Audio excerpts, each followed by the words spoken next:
5 de maio de 1984, a primeira unidade geradora da Itaipu Binacional foi acionada. Começava a produção de energia em Foz do Iguaçu, oeste do Paraná. Um dia que ficou marcado na história e na memória de muitos brasileiros. A sensação foi de orgulho. Orgulho de dever sendo cumprido. Mas antes de falar da geração de energia, é preciso conhecer essa história desde o começo. O Tratado de Itaipu foi assinado em 1973. Naquele momento, brasileiros e paraguaios formaram uma entidade única. Não era uma empresa pública, nem sociedade anônima. A Itaipu foi regulamentada pelas normas do direito público internacional. Uma empresa construída para integrar dois países, que têm em comum a riqueza do Rio Paraná. Existia uma dúvida de fronteira. Dúvida essa que para o lado brasileiro estava sempre sanada. Nós sempre achávamos, e como sempre o nosso Itamaraty, a nossa chancelaria, nossos órgãos, que a divisa estava demarcada de forma tranquila. Mas isso não era pacífico com relação ao Paraguai, onde estavam as 7 quedas. Eles reivindicavam que o início da fronteira seca se dava em outro lugar. E aí acharam essa forma. Espera aí, vocês acham que lá é de vocês, nós achamos que é nosso? O que vocês acham de nós resolver liquidar esse assunto? Vamos botar isso tudo embaixo da água. A água é indivisível, é propriedade dos dois países e com isso se encerra essa pendenga, esse conflito. Para poder fazer um empreendimento dessa monta e ter sociedade de 50% para cada um dos países, não tinha recursos na época para poder fazer aporte. Então se fez uma iniciação de um capital inicial muito baixo. Representou menos de 0,5% das necessidades de dinheiro para construir Itaipu. Em outras palavras, Itaipu foi toda ela construída por empréstimos. A obra começou em 1975. Primeiro foi aberto o canal de desvio. Depois construído o canteiro industrial e montada a estrutura de controle. Uma obra gigante, tão ousada, que muita gente não acreditava que fosse sair do papel. Quando eu vi a planta, vi toda aquela projeção, eu sinceramente achei que seria mais um elefante branco. Eu ficava imaginando que era algo grande demais para se acreditar, né? A gente ficava com uma certa dúvida, será que isso é verdadeiro com essa... Porque no Brasil a gente não tinha conhecimento de uma usina dessa grandiosidade, desse tamanho todo. Então a gente ficava assim, duvidando se realmente aquilo era verdadeiro. Eram muitas as especulações e dúvidas a respeito da usina. Cientistas, físicos diziam, olha, vai se formar um reservatório num local que tem um tipo de solo e de rocha que guarda algumas fissuras. Com esse peso extraordinário dessa água, né, porque aqui, para você ter uma ideia, nós temos 29 bilhões de metros cúbicos. O telespectador entendeu o seguinte, se cada habitante do planeta, desde o que acabou de nascer agora até o mais ancião que nós temos no planeta, viesse buscar sua cota à parte, levaria 5 mil litros de água. Esse é o tamanho do nosso reservatório, né? Então dizia, ó, com essa pressão e com essa força dessa água, ela vai empurrar essa água nessas fissuras e isso vai acabar movimentando a crosta e vai ter problemas aqui de terremotos. Outros diziam, olha, a temperatura, o clima dessa região aqui, meu Deus, vai mudar completamente. Mesmo com tantas críticas, a obra continuou.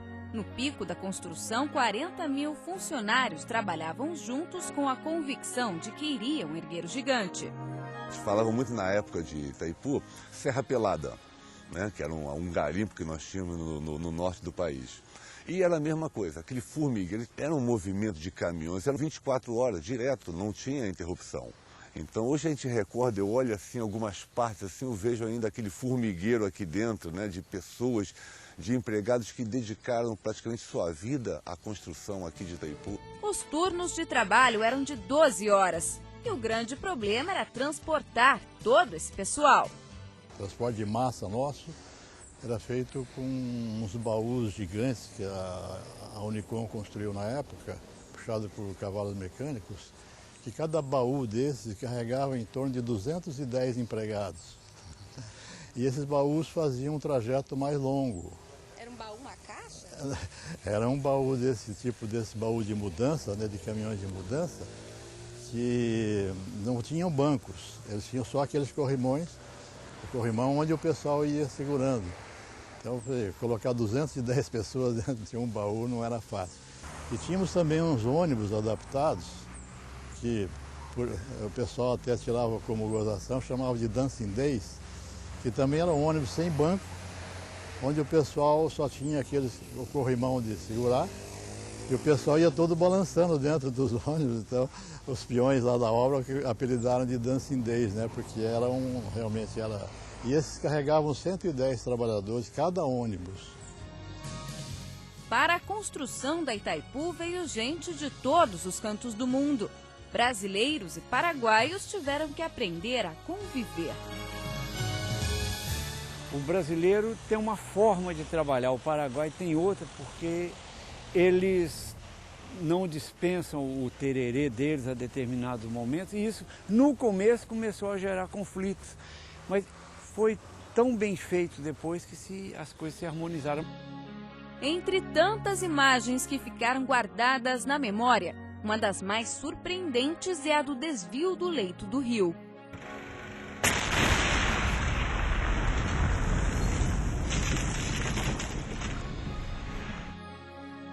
As obras continuaram e o trabalho só aumentou. Tudo era contabilizado em proporções gigantescas. Só o concreto utilizado aqui daria para construir 210 estádios de futebol como o Maracanã. Foram necessárias 8 vezes mais escavações do que na construção do Eurotúnel.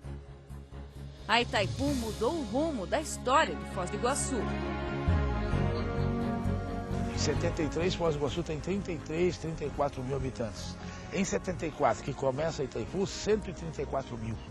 Quer dizer, tudo que existia na cidade era dimensionado por uma população, quando de repente explode uma população do Brasil inteiro. Então foi um auê daqueles tremendos para poder acertar tudo isso. Enquanto está construído, o pessoal está chegando. Então vai rápido, ritmo de obra, de qualquer maneira, para poder alojar todo esse pessoal. A empresa percebeu que os funcionários precisavam ter o mínimo conforto para trabalhar bem. Por isso investiu em mais uma obra. 3 vilas foram construídas nos arredores da usina. A maioria das casas ainda abriga funcionários e ex-funcionários da Itaipu. Nos bairros e nas ruas, as torres de energia estão por toda parte. E o principal assunto por aqui nem precisa falar. São as histórias da Itaipu. Para mim, pessoalmente, foi quando rodou a máquina 15. O presidente, se não me engano, o presidente Collor, que veio, e o diretor de operação, que era o Nascimento, ele então falou: senhoras e senhores, vamos agora arrancar a máquina 15, que é um termo técnico, né? Arrancar. Mas o companheiro que estava do meu lado, que era um feitor, cutucou em mim e falou: puxa vida, deu tanto trabalho para colocar no lugar, o cara vai arrancar agora. E eu não podia rir, porque era uma cerimônia presidencial. Eu não sei como que eu consegui me controlar, porque na hora que ele teve uma graça. Olha, são as coisas que acontecem na vida que às vezes a gente não encontra explicação. Eu fazia um curso na faculdade em São Paulo, na FAAP, promovido pela Eletrobras, e viemos a uma visita técnica aqui na Itaipu. E eu sentei numa cadeira no Centro de Controle de Operações aqui da Itaipu e tirei uma fotografia e comentei com o colega, falei assim: olha, eu guarde essa fotografia porque em breve eu estarei aqui para trabalhar nesse local.